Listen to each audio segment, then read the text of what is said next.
दोस्तों कैसे हैं आप। उम्मीद है आप लोग ठीक होंगे। 2022 का आगाज़ क्या शानदार किताबों से हुआ है। एक और शानदार किताब आज़ादी, अरुंधति राय, फ्रीडम, फॉसिज्म, फिक्शन। अरुंधति राय ने ये किताब लिखी। अंग्रेज़ी में ये किताब थी। इसका तर्जुमा किया सैयद काशिफ रज़ा साहब ने, जिनकी तबाज़ात किताबें भी हैं और तराजिम भी इन्होंने बड़ी अच्छी किताबों के की हैं। दोस्तों अरुंधति राय जो है हमारे दौर का शऊर है, हमारे दौर की आवाज़ है, शऊर की आवाज़ है। और जैसे कि मैं हमेशा कहता हूँ उनके बारे में कि अगर आज हम अपने दौर के शऊर को पढ़ना चाहते हैं और हम ये समझना चाहते हैं कि हमारे दौर का शऊर क्या है, तो अरुंधति राय को आप ज़रूर पढ़िए। उनको हम नज़रअंदाज नहीं कर सकते। दोस्तों इस किताब के अंदर उन्होंने भारत को या हिंदुस्तान को ही मौजू बनाया है। और ज़ाहिर है उनके जो मज़ामीन हैं वो कश्मीर के हवाले से हैं, या जमहूरियत में, भारत में जो जमहूरियत की सूरत हाल है उसके हवाले से हैं, भारत में जो जमहूरियत की तारीख़ रही है उसके हवाले से हैं, भारत में बढ़ते हुए फाशिज़म के हवाले से हैं और उसके नताइज के हवाले से हैं। वहाँ मुसलमानों पर जो जुल्म हो रहा है या दलितों पर जो जुल्म हो रहा है, या वहाँ इवन ये कि आदिवासियों पर जो जुल्म हो रहा है, जिनको अपनी ज़मीनों से खुदेड़ा गया है डैम बनाने के लिए, जंगल के जंगल ख़रीदे जा रहे हैं वहाँ और साफ़ किए जा रहे हैं, और वहाँ पर जो वहाँ के जो मकामी लोग हैं उनके जो वसाइल पर कब्ज़ा किया जा रहा है, उसको इन्होंने मौजूद बहस बनाया है। और उसको बहस बनाकर आज़ादी क्या चीज़ होती है, सोचने की आज़ादी क्या चीज़ होती है, बोलने की आज़ादी क्या चीज़ होती है, लिखने की आज़ादी क्या चीज़ होती है, उसको उसके माना तलाश करने की कोशिश की है हिंदुस्तान के कॉन्टेक्स्ट में। और फिर सारी दुनिया के हवाले से उन्होंने इस पर बहस की है।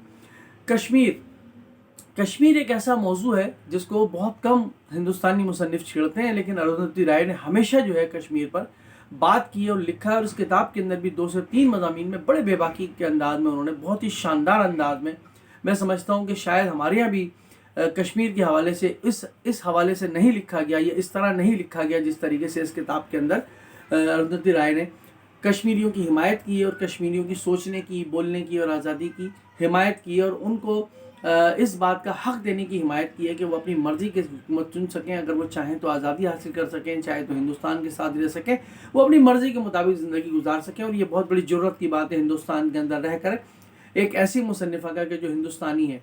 गो के हिंदुस्तान के अंदर बड़ी बदनाम है, इनके मुतालिक काफ़ी गद्दार भी कहा जाता है। आपको मालूम है कि ऐसे लोग जो अपने दौर के शऊर होते हैं, जो शऊर की आवाज़ होते हैं, जो मुल्क को सही सिमत चलाना चाहते हैं, जो रियासत को सही सिमत चलाना चाहते हैं, उनको उमूमन गद्दारी करार दिया जाता है।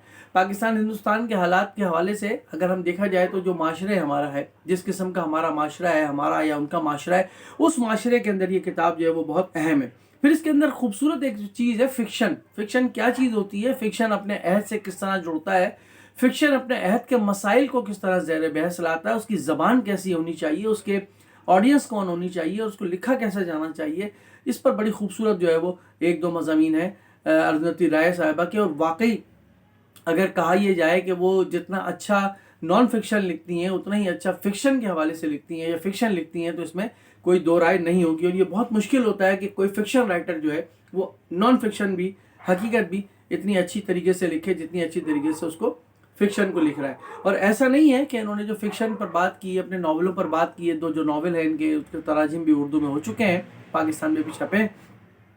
इन्होंने उस नावल की ज़बान पर भी बात की, उस नावल के माहौल पर भी बात की, उस नावल के किरदारों पर भी बात की है, और फिर उसको जो है वो हिंदुस्तान के जो मौजूदा माशरा है उससे जोड़ने की कोशिश की है और तलाश करने की कोशिश की है कि हिंदुस्तान के माशरे के अंदर असल में ख़राबी जो है वो कहाँ पैदा हो रही है, किन वजह से पैदा हो रही है, और उसके हल करने के असबाब जो है वो, हल करने का जो तरीका है वो क्या है, उसके असबाब भी और उसकी फिर जो इलाज है उसकी भी बात की है। इसमें मुख्तलिफ मज़ामीन है, मसलन मातूब शहरों में बारिश किस ज़बान में बरसती है, एक ख़तरनाक जमहूरियत में इंतखाबात का मौसम, हिंदुस्तान में हमारे गिरफ्तार ज़ख्मी दिल, अदबियात की ज़बान, खामोशी बुलंद तरीन आवाज़ है, एक इख्तिताम की इत्तलात, हिंदू कौम का उरूज दर उरूज, कब्रिस्तान गुफ्तगू करता है, जाली ख़बरों के दौर में फ़िक्शन। इन्होंने बड़ा खूबसूरत एक मौजूद बहस बनाया है हिंदुस्तान के अंदर जाली खबरें किस तरह फैलाई जाती हैं और मीडिया का इस्तेमाल किस तरह किया जाता है, और हम इसको अपने यहाँ के कॉन्टेक्स्ट में भी समझ सकते हैं।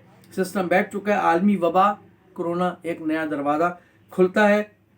इन्होंने इस किताब के अंदर हिंदुस्तान की पूरी तारीख़ को ज़ेर बहस बनाया है, हिंदुस्तान की जमहूरियत को ज़ेर बहस बनाया, हिंदुस्तान के हुक्मरानों को ज़ेर बहस लेकर आई हैं, गांधी को इन्होंने ज़ेर बहस लेकर आई हैं, डॉक्टर अम्बेडकर को ज़ेर बहस लेकर आई हैं, दलितों के हवाले से इन्होंने बात की, आदिवासियों के हवाले से इन्होंने बात की है, हिंदुस्तान में बनने वाले डैम और उसके नतीजे में बेघर होने वाले لوگوں کے بارے میں انہوں نے باتیں کی ہیں. وہاں پر جو فاشزم جاری ہے صرف مسلمانوں پر نہیں، عیسائیوں پر، بدھسٹ پر اور جو مختلف اقلیتیں ہیں ان کے اوپر، اس پر انہوں نے بات کی ہے.